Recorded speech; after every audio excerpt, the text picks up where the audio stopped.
Good morning everybody and welcome to day 13 for like a number, which is great because today is also a core day. It's a bit early here this morning recording this because Graham and I are off on a bit of a road trip for the next week, which is a really good test to make sure that I'm making these healthy habits happen no matter where we are in the world.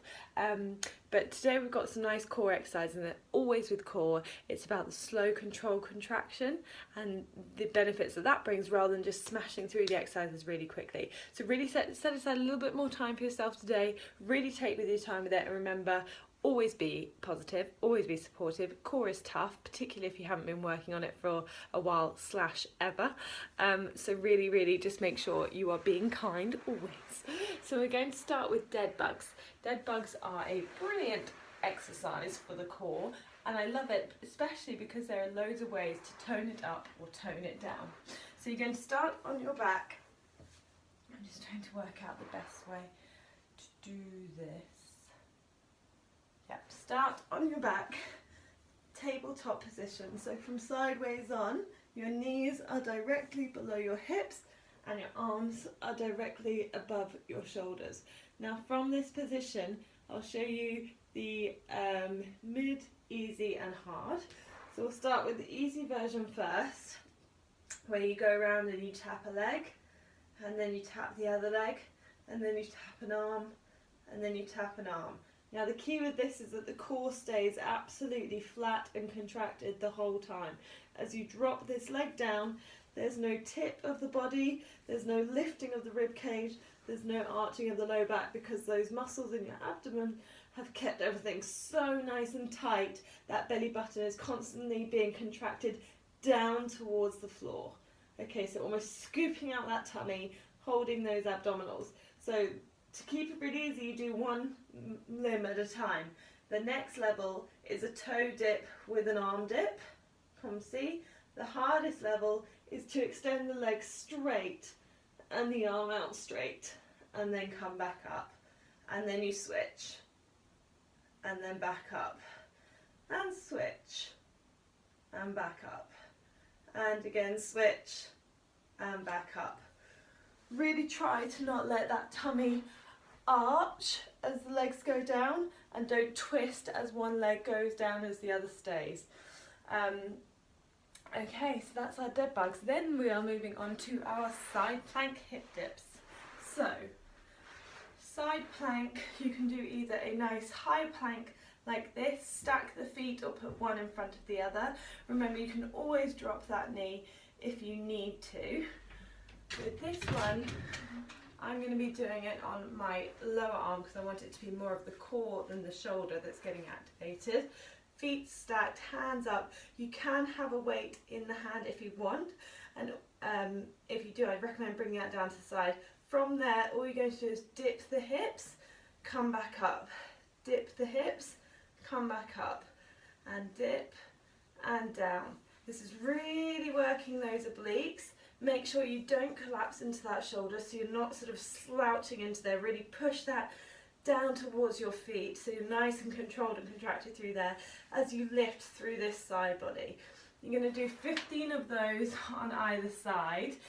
If you find that with the knee down you don't have the motion, so if you drop the knee and you find it hard to do that, you can always pop your hand onto a higher surface, and that will make it slightly easier. But try 15 of those on either side. What have we got next? Dead bugs, side plank, hip dip, hollow body pulses. So a hollow body is, in my opinion, one of the safest and most effective exercises for your core. It's a gymnastics strength-based exercise really, which those of you who know me know I am no gymnast, but essentially sideways on. Start with the easiest version, easier version. Knees are above your hips, feet are actually pointing slightly down towards the floor. Your hands are going to lift as your shoulders dart towards your feet, but what you're doing is the same thing, you're scooping out that tummy. So if you remember when we did the roll down, and we scooped out that stomach. It's exactly what I want you to think about with this. So you're really scooping out the tummy. So you're pushing that belly button down towards the floor. So you're trying to flatten every vertebrae right down to the floor. And you're going to hold that, shoulders lifted and strong, and then you're going to pulse for 30 up and down. This is hard. So if you need to break it up into 5 pulses or 10 pulses, do, but as soon as you feel that back, you lose contact of the spine with the floor, so you're really pushing down to feel contact with the spine.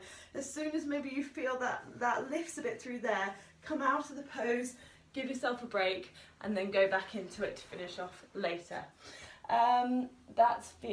They're my favourites. Moving on to my favourites. Oblique V-ups. We're going to do 15 on each side. The last one was 30 arm pulses.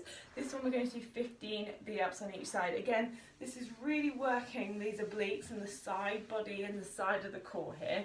So really when you're doing the exercise, focus on those muscles achieving that crunch and that motion, because visualization is so important.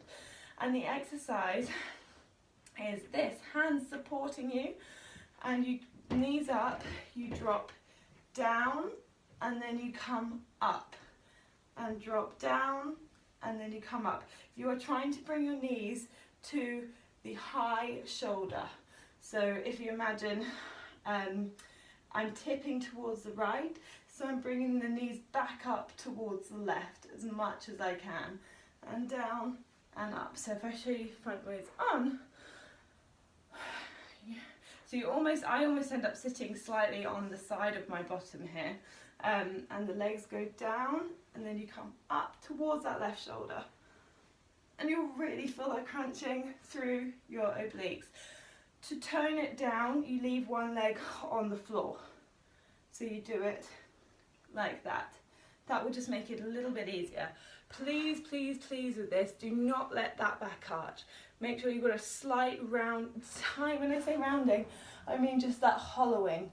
So it's not slouching like this, but it's just as you contract the abdomen and you pull that belly button towards your spine, you're getting a slight rounding of the body. I would rather that than a slouch.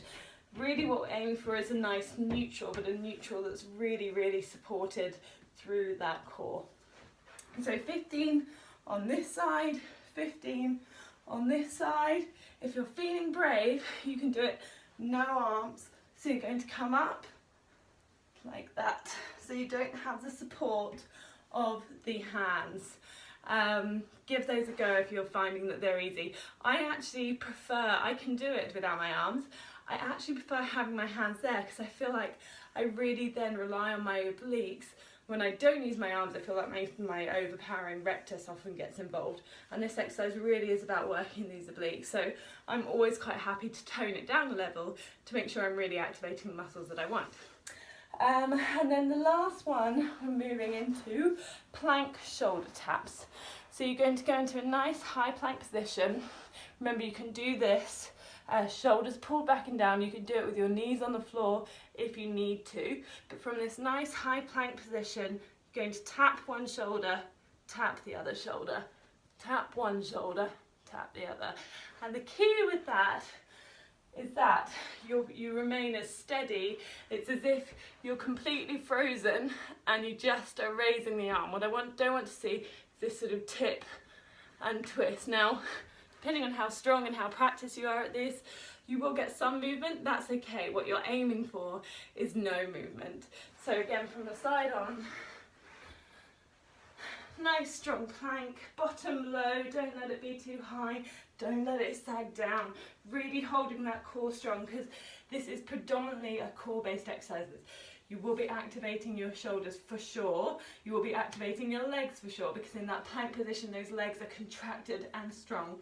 But really, really, with your mind, focus your attention to your core, because that's when your core is strong, the rest is going to feel easier.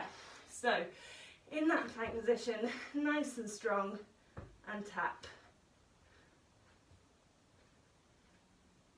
Try not, I am a terror for it with this one, try not to rush through it, because is kind of cheating a bit. Really just take your time as much as you can. That is what makes those exercises so valuable, is when we're really taking the time to do them slowly. So that's it. Oh, the quick little run through of what we've got. We've got dead bugs. So on your back, knees in the air, hands in the air, extend out, come back, extend out, come back, or tip, tip, tip, tip. Then we're moving on to, from there, side plank hip dips. Hand in the air, hand on the hip, weight in the hand if you want one, feet stacked or in front, and you're going to just drop that hip down, raise it up, contracting through here. 15 on either side, please.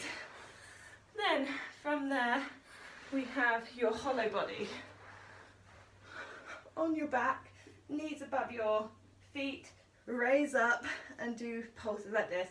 I forgot to say, if you find that really easy, and for the full 30 you're able to keep that tummy absolutely glued to the floor, just extend the legs out and hold. Woo, it's a toughie. Then you're moving on to your V-ups, oblique V-ups, so legs down, crunch up, and then the final one is your plank, shoulder taps. So this is also cheating. I often do this, wide plank.